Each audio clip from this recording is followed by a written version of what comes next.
Гранат – это одно из самых древних лекарственных растений. Первая анемия. Принимайте разведенной водой в пропорции 1:1 гранатовый сок по одному или половине стакана 3 раза в день за 30 минут до еды в течение 2 месяцев. После перерыва 1 месяц курс можно повторить. Второе – воспалительные заболевания почек, печени, полости рта, при болях в суставах и при переломах, маточных кровотечениях, кровоточивости десен, для полоскания горла при ангине и фарингите. 2 чайные ложки измельченной кожуры заливают 1 стаканом горячей воды, кипятят на водяной бане 30 минут, процеживают, отжимают и кипяченой водой доводят объем до исходного. Принимают до еды по 50 мл 2-3 раза в день. Третье – расстройство кишечника.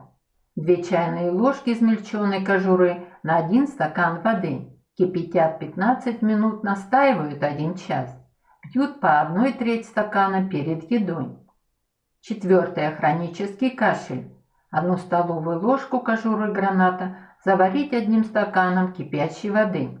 Настаивать под крышкой, пока вода не окрасится в розовый цвет. Пить в теплом виде в течение дня по 1 стакану. Пятое – воспалительные процессы кожи. 1 столовую ложку измельченной кожуры заваривают 100 мл воды, процеживают и принимают по 1-2 чайные ложки до еды 3 раза в день. Кожура граната содержит небольшое количество очень ядовитых веществ, алкалоидов. Никогда не превышайте дозировку отвара. Кроме этого, органические кислоты сока граната могут сильно разрушить зубную эмаль. Поэтому всегда разбавляйте сок водой.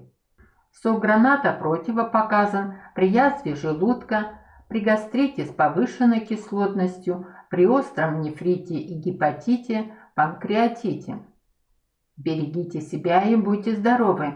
Благодарю вас за внимание. Пишите комментарии, ставьте оценки, подписывайтесь на канал.